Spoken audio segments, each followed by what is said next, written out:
खबर उत्तर प्रदेश के जनपद अमरोहा से है।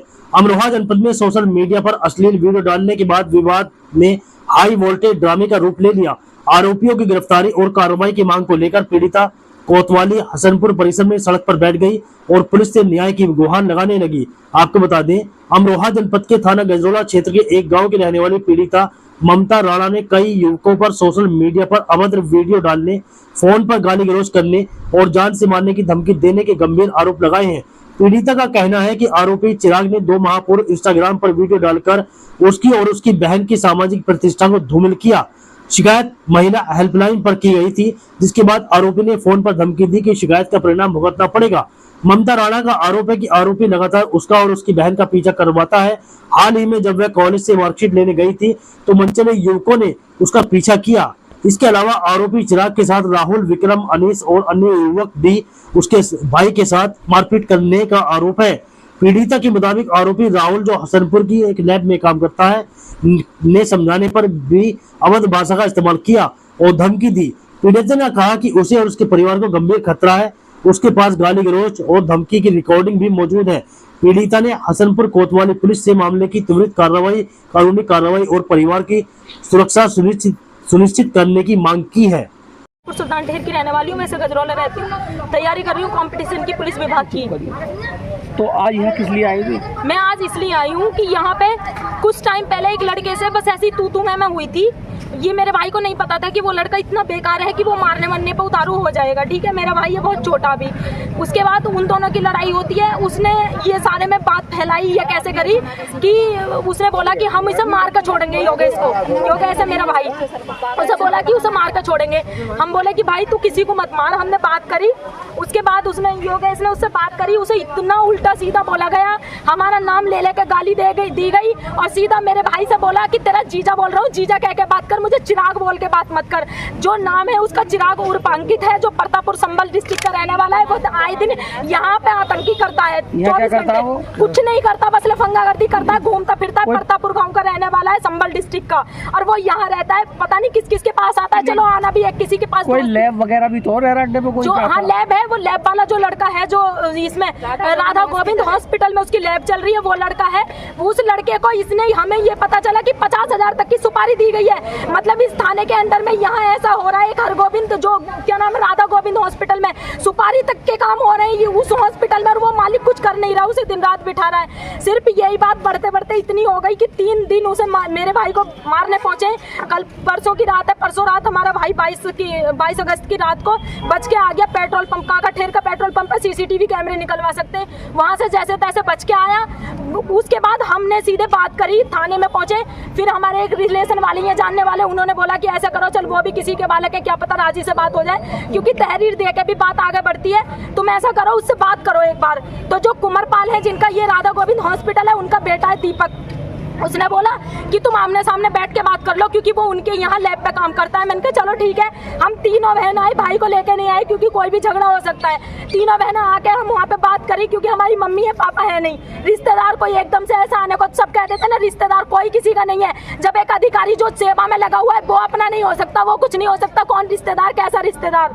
वो वहाँ पे हम पहुँचते हैं, उन्होंने क्या काम करा, जो बात वो गाली बक रहा उसे स्पीकर से बंद कर दे रहे थे, और जैसे ही कुछ बात कह रहा उसे हमें सुनवा रहे थे। मुझे इस बात पे गुस्सा है। मैंने दीपक से बोला, जो वहाँ पे हॉस्पिटल चलाता है, मैंने कहा भाई मुझे पूरा स्पष्ट सुनवा दे, ताकि मेरे मन में अगर उनके प्रति कोई बहम हो वो निकल जाए।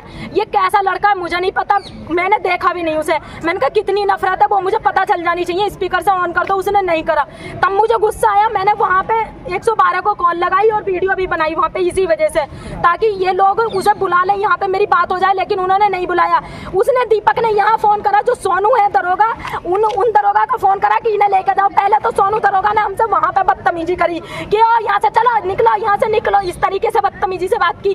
फिर भी हमने कोई बात नहीं, ये बात मान ली कि चलो चले जाते हैं। हम थाने आए। थाने आने के बाद कम से कम 3-4 घंटे हम रात को 8:30 बजे यहाँ से गए। यहाँ थाने वालों को किसी को ये शर्म नहीं थी, एक बार ये भी नहीं पूछा कि हम बार-बार बोल रहे ना हमारे साथ, भाई किसी ने नहीं पूछा। हम रास्ते में जाते हुए कह रहे थे, कि एक पुलिस वाले ने ये भी नहीं पूछा कि तुम रात को गजरौला जाओगी, अपने गाँव जाओगी, अंधेरे में तुम कैसे जाओगी, इतना टाइम हो गया। ना हमसे कोई तहरीर के बारे में कुछ पूछा, क्या बात है क्या नहीं है, बिल्कुल भी।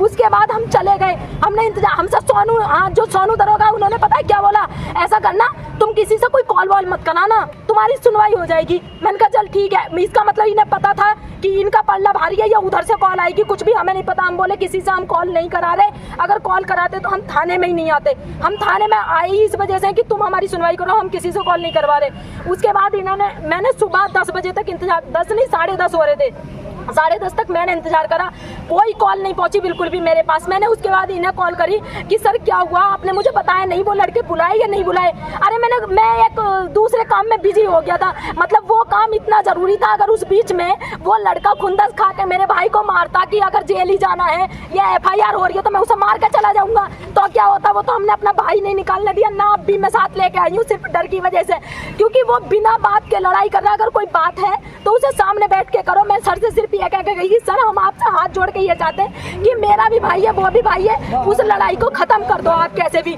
जब मैं यहाँ आती हूँ तो जो यहाँ पे SHO हैं उनसे मैंने बस इतना कहा कि सर कल जो मैं तहरीर दे के गई थी, मेन मुद्दा जो अभी बना है वो ये था। मैंने कहा कल मैं तहरीर दे के गई थी, कल से लेके अभी तक 3 बज रहे हैं, 2:42 हो रही है। इस टाइम तक 1 घंटे पहले की बात है कि सर कोई कार्रवाई नहीं हुई है, आप उन्हें एक बार कॉल तो कर दो, कम से कम उन्हें बुला लो। तो उन्होंने डायरेक्ट मेरे से ऐसे कहा और निकल यहाँ से, यहाँ कोई कार्रवाई नहीं होगी, जहाँ तेरा क्षेत्र है वहाँ पे जाके वो कर तहरीर दे उसे। मतलब इतनी बदतमीजी से बात की है, मेरे पास रिकॉर्ड है, वीडियो बना रहे हैं वो सारी चीजों की। इतनी बदतमीजी से एक लड़की से बात की जाएगी, कौन लड़की से है, फिर कहते हैं कि रेप हो जाता है, उसने नहीं बताया उसे।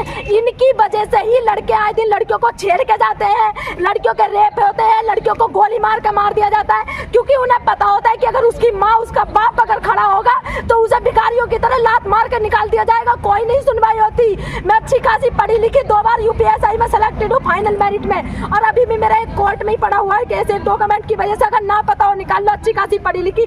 मेरी अगर सुनवाई नहीं हो सकती तो समझो कोई गरीब गांव से आ रहा है उठ के, उसका क्या हाल होता होगा। और अभी मेरे सामने एक प्रूफ ये आएंगे, वो आए हुए हैं, उनकी सुनवाई इतनी बदतमीजी से बात कर रही है। यहाँ पे कोई तमीज नहीं बात करने का, बिल्कुल भी कोई मतलब नहीं। बस अब मैं यही चाहती हूँ कि इतना बदतमीजी कैसे, इनके खिलाफ भी कार्रवाई ये होनी चाहिए कि क्या ये ऐसे ही करेंगे जनता के लिए, या इन्हें बैठ के हमारी सुननी चाहिए थी कि क्या बात है, चलो ये हम बुला रहे।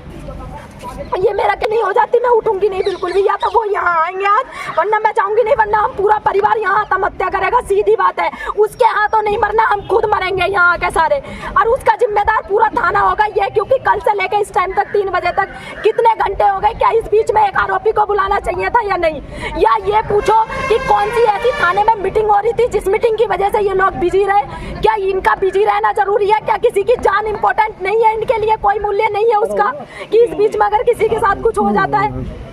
मुख्य कारण ये है, जो मुख्य कारण है इस झगड़े का सिर्फ इतना है, उसकी गलत फहमी है। मेरे भाई की 19 साल एज है, वो जो गलत फहमी है उस लड़के के दिमाग में कि वो किसी लड़की से पता नहीं क्या है कोई बात करता है, उसका पूरा परिवार जाके देख लो। जो चिराग है, जिस लड़की से कोई बात करता है वहाँ शादी करना चाह रहा है, उसका पूरा परिवार मना करता है, उसकी ऑलरेडी उस लड़की की फैमिली मना करती है। लेकिन ये कह रहा है कि उसका जो दोस्त है योगेश ने पता नहीं क्या, योगेश मना करता है। योगेश कैसे मना कर देगा शादी करने को, वो खुद ये कह रहा है कि मैंने पूछा मुझसे बोला कि अगर दीदी मेरी कमी निकले ना तुम मुझे मारना, खुद मैं जेल जाने को तैयार हूँ अगर मेरी कमी हो ना। मैंने उसके पापा मेरे भाई की बात मानेंगे, जिसे शादी करनी होगी या नहीं करनी होगी वो मेरे भाई की बात क्यों मानेगा।